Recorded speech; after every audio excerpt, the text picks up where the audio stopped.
So I have a spreadsheet with every single item of clothing that's in my closet and a little bit about each item. Why? Let me tell you.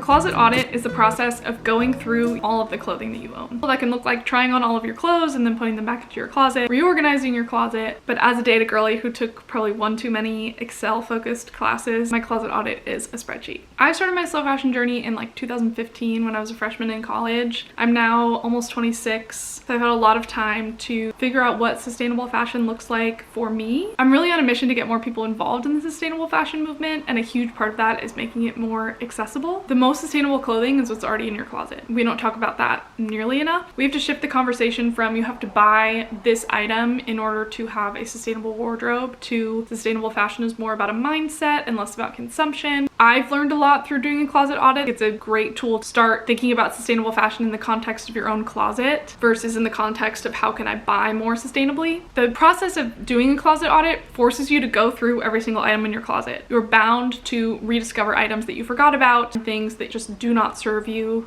anymore. I will never say I have nothing to wear ever again. I did a partial closet audit in 2019. Welcome back to my channel. Today I'm going to be doing a closet audit. My main takeaway from that process was how shocked I was at how many items of clothing I had in my closet. My guess is that I probably have something like 100, maybe more items of clothing. And I had like way over 200 when I stopped counting. Now that I do social media and talk about sustainable fashion full time, like as my job, I thought that 2023 would be a good year to kind of go on this process again and also track the clothes that I'm wearing every day, but that's a whole nother story. Now let's talk about my actual spreadsheet. Here's what's in it. Column A is a general description of the item. Short sleeve, denim, button-down dress. The next column is the brand name. It's not necessary to have the brand name in there, but it does help me in terms of like sorting purposes. And if I have similar items, like if I have another button-down denim dress, it's helpful to differentiate if I say that this one's Levi's and that one's boyish jeans or something. The next thing I have in there is the date that I added the item to my closet. I have that column specifically because I'm trying to track how many items I bring in versus out of my closet every year. Do pivot tables, graphs, whatever, and sort by new items in each month, in each year, in each category, all those things. But mainly it's to track how many new items of clothing I'm adding to my closet. I just like having a lot of data to work with. I think it's really interesting. So some of the other things that I track are the color of the item, general category, and a more specific category. So with shoes, I have sneakers, and then just shoes as a whole. Whether I got it new or secondhand, these are things that I actively am conscious about in my own closet. So they're good things for me to document. I'm also tracking the cost per wear of my item, which requires a few things to be able to track that. The first is the cost of the item. Next is how many times I wear it. And then a column with the calculation, which is cost divided by the number of times it's been worn. In addition just to the cost of the item, I have another column for the cost to me. I'm an influencer, so I have a lot of gifted product, especially fashion product in my closet. And something that I try to do with my platform and the things that I talk about is give really realistic recommendations. And that in my own head can be really skewed when I don't have a concept of how expensive the item was actually to buy with my own money. So like one of my favorite jean jackets was like $250, but gifted to me from a brand. So I can say, oh, this is the best jean jacket ever. I wear it all the time. It's so worth the investment. But I didn't actually make that investment myself. So when I calculate the cost per wear of an item, I didn't want it to just be zero. I wanted it to reflect the value of the item that was given to me so that I can give a more accurate recommendation. So I got this crop t-shirt from a brand called Kent. It's compostable at the end of its life cycle. Really cool, made in LA, ethical. $46 for a t-shirt is not cheap, but I've worn it 22 times so far in 2023, which means the cost per wear is like $2.09. That's a worthwhile investment, like clear as day for sure. It holds up really well in the wash. I love the fit of it. I love the style. I love the weight of it. The quality is really good. And while it would be easy to write off, oh, $46 for a t-shirt, are you kidding? That's a good investment for me in my closet, and that's something I can feel confident recommending to y'all. If you're like, what's a good sustainable t-shirt option? Kent. When I say I have a spreadsheet that has every single item of clothing that's in my closet, that's not true because there are things that I'm not tracking. Pajamas, swimsuits, socks, bras, underwear. Though I am a fan of the bra as a top movement, so I have been considering putting some of my bras or bralettes in the spreadsheet. I do track like sweatpants, sweatshirts, loungewear, activewear, question mark. I'm in a period of my life where I just don't work out. So when I was like redoing my closet audit, I just forgot about those items because they were way in the back. But if you are someone that works out on a regular basis, it definitely could be interesting to track what kind of items or what shoes you wear. And I feel like a lot of times activewear, or at least things like running shoes, can be an investment or are an investment. So if you're interested in tracking cost per wear, that could be an interesting category to include.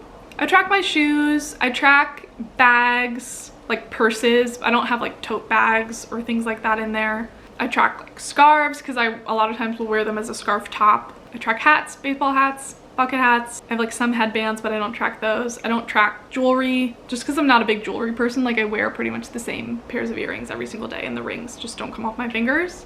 And then there are some kind of weird things. Like I have a designated pair of car sunglasses. Track my sunglasses that I wear, like if I'm picking out an outfit and I put on sunglasses and that's part of my outfit. Those are in my closet audit spreadsheet. But I keep a pair of sunglasses in my car specifically for when I'm driving. If I'm out and about and I forget other pairs of sunglasses, I'll just wear those, but I don't track those. I also have like house slides, like slides that I wear around my house, around my apartment. I will wear them occasionally if I go to the beach or something, but it's not worth it for me to track them. Anytime I share about this, I get a ton of questions like, how do I do this myself? How do I start? What do I document? Let's get into how to make this process your own so that you get the most out of it. The first thing is your spreadsheet does not and like should not look like mine. The point of a closet audit is to document what you want to document. So figure out your goals and what you're trying to learn about your closet. If you just want to know literally how many items of clothing are in your closet, just go through and count out loud or like have a little tick mark tally to get the number. Or if you were like me and you were a data person through and through, you could track a lot more information so that you can make charts and graphs and pivot tables, all those fun things. If you are curious about where your items of clothing were made and you want to consciously be purchasing items that were made in the US, for example, you can look at the care tags and see where each item was made. You can track that.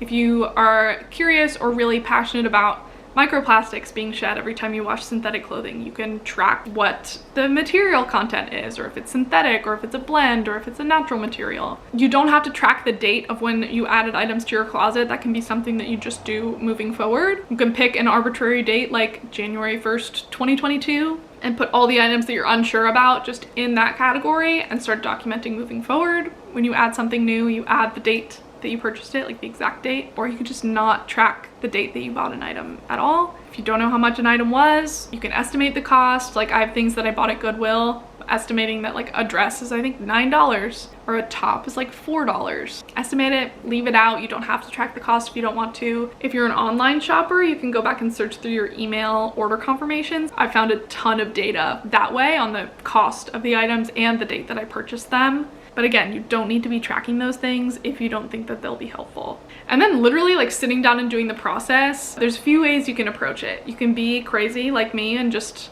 sit in your closet with a spreadsheet and like go through every single item. You can go by category, which is probably what I recommend, like starting with tops. Take all the t-shirts out of your closet, go through them. You can do it as kind of like a closet clean out at the same time. If there are things you've never worn, part with them and only document the things that you were really putting back into your closet. And then another day, move on to the next section. I also recommend doing it with a friend. Have somebody come over. One friend is on closet duty. They will go into the closet, pick up the item and say, t-shirt, this brand, this color, whatever. And the other person will be on laptop duty, recording all the information that you were calling out. Definitely less labor intensive for everybody involved, but you gotta have a really good friend that's down to help you with that. Find another friend that wants to do a closet audit and you help them. Like one day you do your closet, the next day you do theirs. Really, it's all about what you want to learn and what you want to gain from the process. If you are interested in the spreadsheet process, you don't know where to start or you don't want to make your own, I have 2 templates that you can download from my website. One is just a pure closet audit spreadsheet. So it has a bunch of different categories of items. The columns are editable, you can add them, you can delete them, and there is a tab of graphs that will automatically populate when you put information into the columns about your item. There's another one that is a kind of cost per wear outfit tracker spreadsheet. It's the same as the spreadsheet that I'm using at the moment. There's a page where you audit your closet, you have every single item that's in there that you want to track, and then the cost per wear kind of calculations. So there's an extra sheet where you can track the outfits that you're wearing. That's coming in the next video. So if you want to learn more about what I've learned from tracking my outfits, what cost per wear is, what an outfit tracker looks like. If you don't want to have a spreadsheet, what that looks like. Put any comments below because that video is coming soon. And also, if you're more interested in really diving into what you can learn from a closet audit, I came out with an ebook maybe 2 years ago called Make the Most of What's in Your Closet, and it's about starting your slow fashion journey with the clothes that you already own. It's like a 50-page PDF little ebook with a ton of photos, and it guides you through the process of doing a closet audit. A lot more information than I have in this short little video. Different things to look out for, questions to reflect on, ways that you can narrow in on your personal style and kind of kickstart your slow fashion journey. No brand recommendations, no recommendations about shopping or anything. It's really about focusing on what's in your closet. And this is something that I talk about a lot more on TikTok and Instagram. If you're interested in this and you want to see my monthly updates, like how many items I'm buying and selling and things that I'm learning by auditing my closet, follow me there. Let me know if you are ready to audit your closet or if you just think that I'm absolutely insane for doing what I'm doing. And if you don't think I'm crazy yet, stay tuned for the next video where I talk about tracking my outfits every single day in the same spreadsheet.